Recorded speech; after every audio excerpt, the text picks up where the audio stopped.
যে কোনো পুজো পার্বণে কিংবা যে কোনো সময় ঘরে যদি অল্প একটু নারকেল কাজের শেষে বেঁচে যায়, সেই নারকেলটা নষ্ট না করে আমি বলবো এই অল্প একটু নারকেল দিয়ে এই খাবারটা একবার বানিয়ে খেয়ে দেখতে পারো। খেতে ভীষণ ভালো লাগে, ছোট থেকে বড় সবাই পছন্দ করে খাওয়ার মতন একটা খাবার। বানানোটাও খুব সহজ, আবার এটা বেশ কয়েকদিন রেখেও খাওয়া যায়। তো তার জন্য লাগবে হচ্ছে আমার সুজি। আমি এখানে 200 গ্রাম সুজি নিলাম। সুজির সাথে যতটা মিষ্টি তোমরা খাবে সেরকমই মিষ্টি নেবে। আমি হাফ বাটির থেকে একটু কম চিনি নিলাম, 1 প্যাকেট গুঁড়ো দুধ নিলাম, স্বাদ মতন একটু লবণ দিলাম, আর যতটুকু নারকেল আমার কাছে ছিল হাফ বাটি মতন সেটা দিলাম, আর হাফ চামচ মতন একটুখানি বেকিং পাউডার দিলাম। বেকিং পাউডারটা দিয়ে সমস্ত উপকরণ সুন্দর করে চামচ দিয়ে ভালো করে মিক্সড করে নেব। মিক্সটা একটু সুন্দর করে করবে যেন গুঁড়ো দুধটা সমস্ত উপকরণের সঙ্গে, বেকিং পাউডার, গুঁড়ো দুধ মানে যে কোনো সমস্ত উপকরণ যেন সুন্দর করে মিক্সড হয় সেটা অবশ্যই খেয়াল করবে। তো একটু সময় নিয়ে আমি সুন্দর করে এই সমস্ত উপকরণ ভালো করে মিশিয়ে নিলাম। তো মেশানো হয়ে গেলে আমি আগের থেকে কিন্তু জল দিইনি, কারণ নারকেল থেকে অনেকটা কিন্তু জল বেরোবে।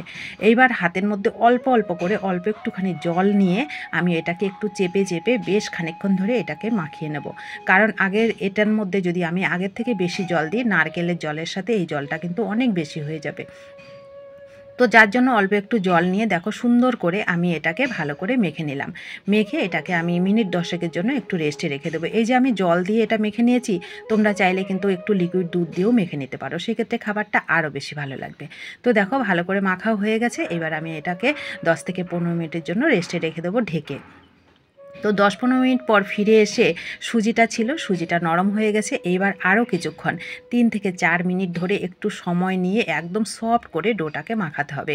এই ডোটা যত সুন্দর করে তোমরা মাখাবে তত সুন্দর খাবারটা কিন্তু খেতে ভালো লাগবে।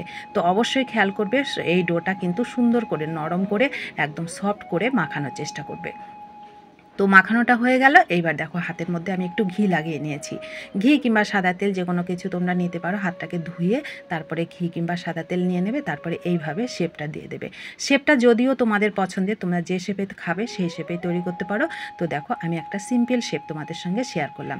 একটা চামচ দিয়ে একটু ক্রস চিহ্নের মতন আমি উপরে দিয়ে দিলাম, দেখতে সুন্দর লাগবে আর খেতে তো ভীষণ ভালো লাগে এই খাবারটা।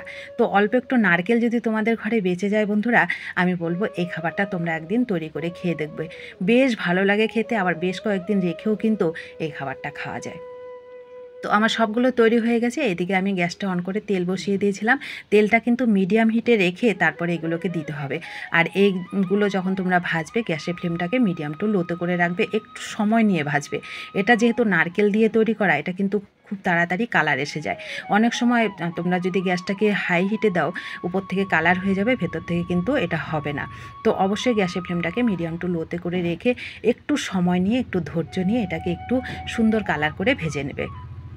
এটা যখন ভাজবে দেখবে এটা কিন্তু নরম নরম থাকে তেলের মধ্যে যতক্ষণ থাকবে, যেহেতু এটা নারকেলের। আর উপরে উঠিয়ে নিলে যখন একটু ঠান্ডা হয়ে যায় তখন কিন্তু এটা বেশ সুন্দর মুচমুচে হয়ে যায়।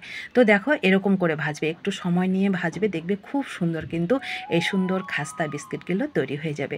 তো দেখো কত সুন্দর নারকেল আর সুজির লোভনীয় খাস্তা বিস্কিট কিন্তু আমার রেডি হয়ে গেছে। এই বিস্কিটগুলো খেতে ভীষণ ভালো লাগে, ছোট থেকে বড় সবাই পছন্দ করে খাওয়ার মতন।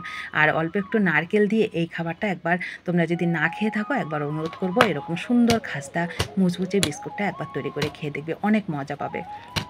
তো কেমন লাগলো এই সুন্দর লোভনীয় খাবার রেসিপিটা তোমাদের কাছে অবশ্যই কমেন্ট করে জানাবে।